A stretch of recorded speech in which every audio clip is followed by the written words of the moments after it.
శ్రీమార్తి news కు స్వాగతం। నా పేరు వీరేందర్। వార్తల వివరాలు ఇలా ఉన్నాయి।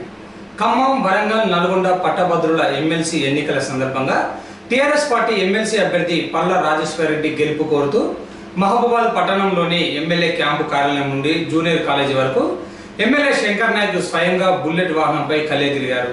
అనంతరం మార్నింగ్ వాకింగ్ వచ్చే వాకర్స్ కలిసి పల్ల రాజేశ్వర్ రెడ్డికి మొదటి ప్రాధాన్యత ఓటు వేసి గెలిపించాలని కోరారు। ఇంకా ఈ కార్యక్రమంలో municipal chairman, vice chairman, TRS నాయకులు తదితరులు పాల్గొన్నారు।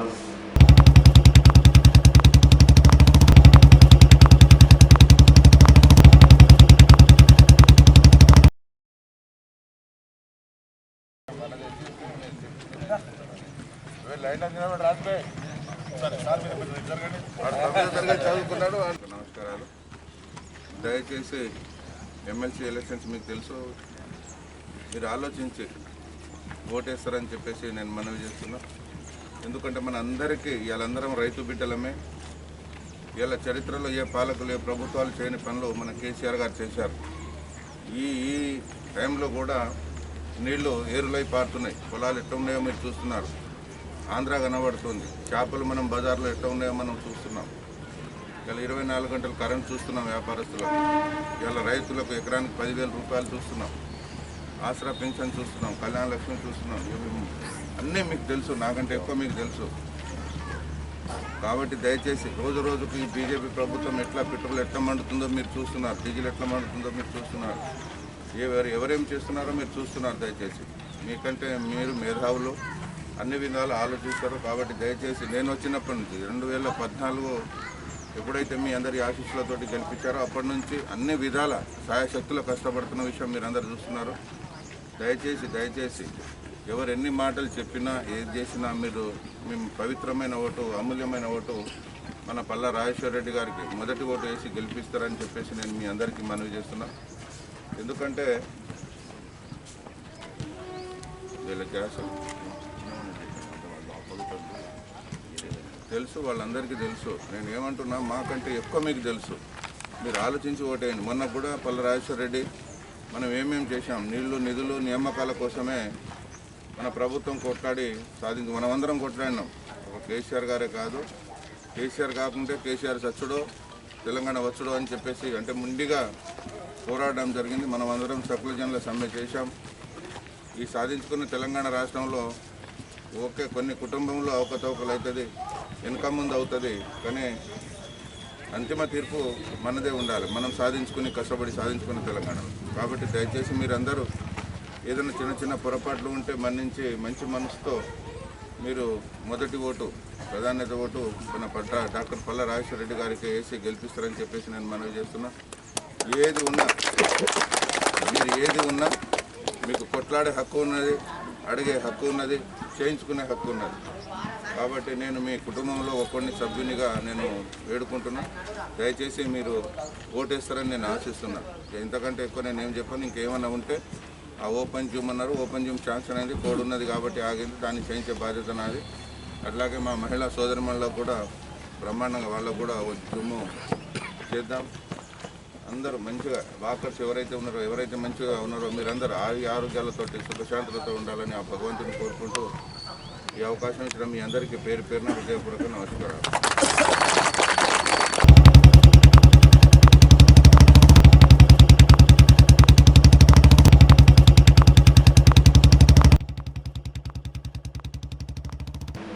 ఈ బడ్జెట్ సమావేశాలలోనే డప్పు చెప్పుకు పెన్షన్ ప్రకటించాలని ఎంఆర్పీఎస్ నాయకులు కొండ్ర ఎల్లయ్య డిమాండ్ చేశారు। మంగళవారం పట్టణంలోని అంబేద్కర్ సెంటర్లో ఎంఆర్పీఎస్ టీఎస్ ఆధ్వర్యంలో కరపత్రాలను ఆవిష్కరించారు। ఈ సందర్భంగా కొండ్ర ఎల్లయ్య మీడియాతో మాట్లాడారు। డప్పులు కొట్టి చెప్పులు కుట్టే వారికి పెన్షన్, డప్పు కొట్టి చెప్పులు కుట్టే వారికి పెన్షన్, డప్పులు కొట్టి చెప్పులు కుట్టే వారికి పెన్షన్, డప్పు కొట్టి చెప్పులు కుట్టే వారికి 2,000 రూపాయల పెన్షన్। అన్ని అడగని కులాలకు అన్నీ చేస్తూ మేము 2014 నుంచి తెలంగాణ ఉద్యమంలో ముందుండి కొట్లాడిన మా మాదిగలకు ఇప్పటి వరకు మేము అడిగినా కూడా టీఆర్ఎస్ ప్రభుత్వము ఏమీ చేయలేదు। అట్లనే అన్ని కులాలకు గౌడ సంఘానికి యాదవ సంఘానికి చేనేత కార్మికులకు పింఛన్ ఇచ్చినట్టు మాకు కూడా 50 సంవత్సరాలకే మా మాదిగలకు పింఛన్ ఇవ్వాలని మేము ఫస్ట్ అసెంబ్లీలో తీర్మానం చేయించడం జరిగింది. ఆ తీర్మానాన్ని పక్కకు పెట్టి మాదిగలను మభ్యపెడుతూ మాదిగలను మోసం చేస్తున్న ఈ ప్రభుత్వంపై ఒత్తిడి తీసుకొచ్చి మా మాదిగలకు పింఛన్ ఇప్పించే పైనంగా ముందుండి కొట్లాడతామని ఎంఆర్పిఎస్ మైపాద్ శాఖ తరఫున మాదిగలకు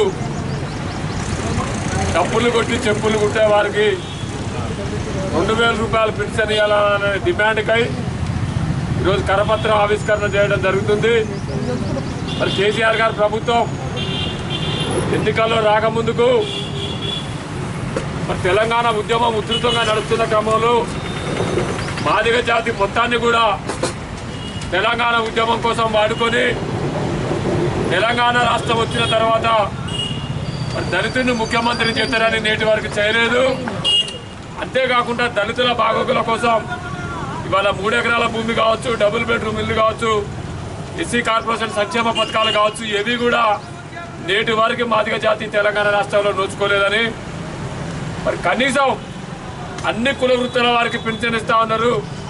అన్ని కుల వృత్తుల వాళ్ళకి మరి వాళ్ళకు వివిధ రకాల చేయూతనిచ్చి ఉపాధి అవకాశాలు కల్పించారు.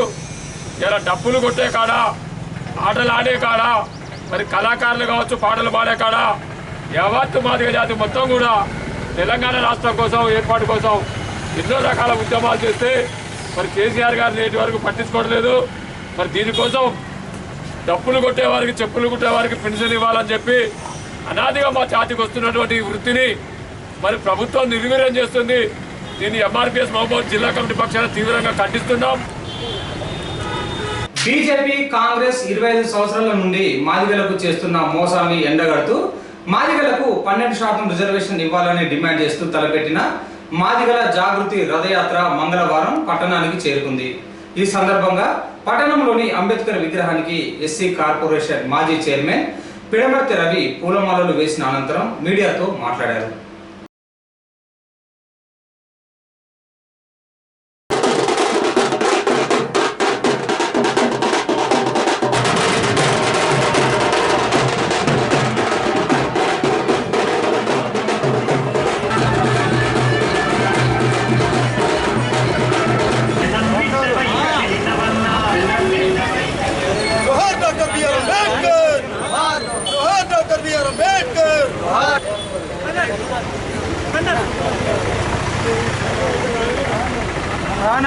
జాగృతి రథయాత్రలో భాగంగా జిల్లాకు వచ్చేసినటువంటి మాజీ ఎస్సీ కార్పొరేషన్ చైర్మన్ పిడమర్తి రవణ గారికి స్వాగతం, సుస్వాగతం.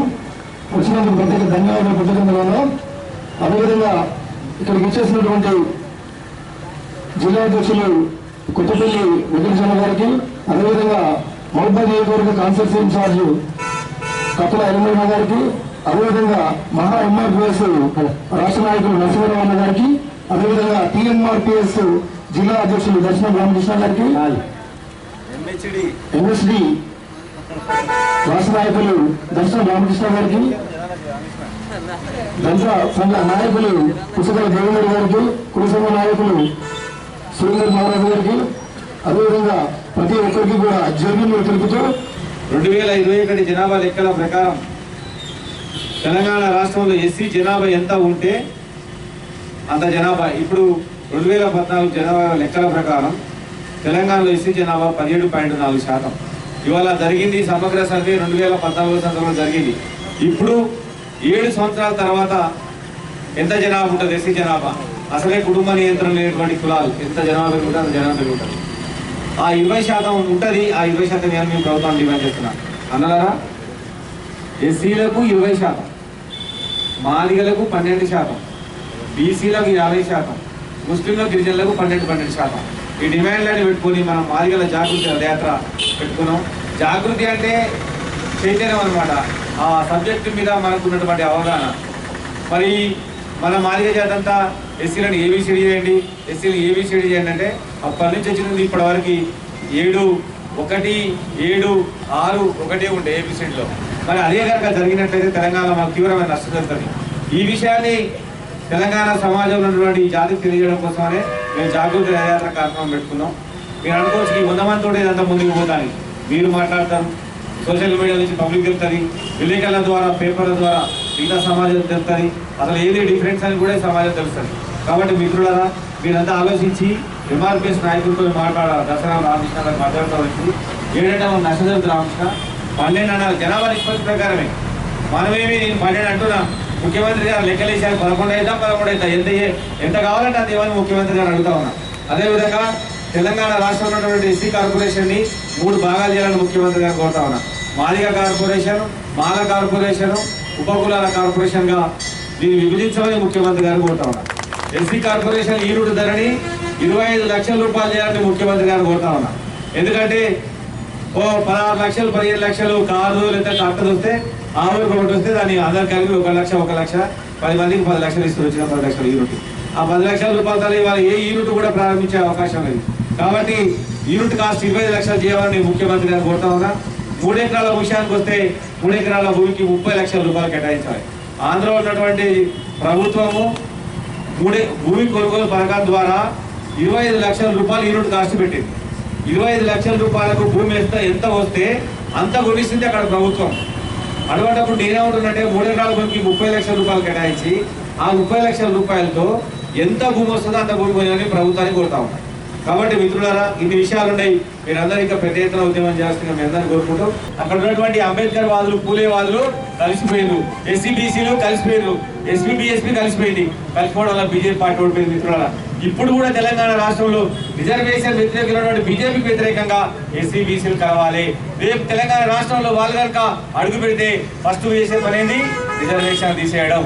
రిజర్వేషన్ తీసేస్తే ఏం జరుగుతుంది? మనకు ఉద్యోగాలు ఉండవు, మనకు సీట్లు ఉండవు, మనకు భవిష్యత్తే ఉండదు. వాళ్ళు ఇండైరెక్ట్ గా భారతదేశంలో రిజర్వేషన్లని అమలు చేసే విధానాన్ని అడ్డుకుంటారు. దేశంలో ఉన్నటువంటి ప్రభుత్వ రంగ సంస్థలు ఉంటే మనకు ఉద్యోగాలు వస్తాయి. ప్రభుత్వ రంగ సంస్థలు మొత్తం కూడా అమ్ముడు పోయినాయి. రైల్వే అయిపోయింది, బిఎస్ఎన్ఎల్ అయిపోయింది, తపాలా అయిపోయింది, విశాఖ ఉక్కు అయిపోయింది. డైరెక్ట్ మోడీ చెప్తా ఉన్నాడు భారతదేశంలో ఉన్నటువంటి 100 ప్రభుత్వ రంగ సంస్థలని అమ్మేస్తున్నా అంటే ఎవరికి ఇస్తాడు? ప్రైవేట్ పరం చేస్తాడు, అంబానీకి అదానికి ఇస్తాడు. వాళ్ళకి ఇస్తే ఏమవుతుంది? రిజర్వేషన్లు ఉండడం వల్ల మనకు అడుగుపెట్టే అవకాశం ఉండదు. ఇవాళ బిఎస్ఎన్ఎల్ కానీ రైల్వే వల్ల వాళ్ళ కోటి ఉద్యోగాలు మనకు పోతాయి. కాబట్టి మిత్రులారా మీ అందరికీ ఒకటే విజ్ఞప్తి చేస్తా ఉన్నా, వాటికి వ్యతిరేకంగా మనం మాట్లాడినందునే ఇవాళ ఇంత నష్టం జరుగుతా ఉంది. మిత్రులారా ఆ సందర్భంగా ఉత్తరప్రదేశ్ ఎన్నికల్లో బీజేపీ పార్టీ ఓడిపోయింది. రామమందిరం బాబరీ మసీదు కూలగొట్టి ఇవాళ రామమందిరం కట్టినా భారతదేశంలో బీజేపీ రాదు. ఎందుకంటే ఇవాళ ఎస్సీ బీసీలు అంబేద్కర్ పూలిస్టులు మొత్తం కలవాలి. అప్పుడు మాన్యశ్రీ కాంశీరామ్ గారు 93 సంవత్సరంలో జరిగినటువంటి ఎన్నికల్లో ఇచ్చిన కొటేషన్ వల్ల భారతదేశంలో ఉన్నటువంటి బీజేపీ పార్టీ ఓడిపోయింది. అప్పుడు కాంశీరామ్ గారు చెప్పారు మిలే ములాయం కాంశీరామును ములాయం కలిసిపోయారు. హవామే ఉడితే జయశ్రీరామ్ గాలిలో కలిసిపోయాడని చెప్పాడు. నిజానికి ఆ ఎన్నికల్లో వీళ్ళు డాక్టర్ పూలే అంబేద్కర్ సిద్ధాంతం వీళ్ళు పోయారు, జయశ్రీరామ్ నినాదంతో వాళ్ళు పోయారు. ఆ ఎన్నికల్లో బీజేపీ పార్టీ చిత్తుగా ఓడిపోయింది. అదే ఎస్పీ గెలిచింది. రేపు కూడా ఇదే జరగబోతుందని కూడా ఈ సందర్భంగా మీ అందరికీ తెలియజేస్తున్నా మిత్రులారా. అదే విధంగా తెలంగాణ రాష్ట్రంలో భారతదేశంలో చేసిన తప్పు తెలంగాణ రాష్ట్రంలో చేయదు. భారతదేశంలో బిఎస్ఎన్ఎల్ నమ్ముకున్న నాడే, భారతదేశంలో విశాఖ ఉక్కు నమ్మిన నాడే, భారతదేశంలో రైతులని అవమానించిన నాడే, భారతదేశంలో రైల్వే నమ్మిన నాడే మనందరం కనుక అడ్డుకున్నట్టయితే ఇవాళ ఆయనకంత ధైర్యం వచ్చేది కాదు. ఆశించినటువంటి ఎస్సీ బీసీ మైనారిటీ సోదరులందరికీ కూడా తెలియజేస్తున్నారు.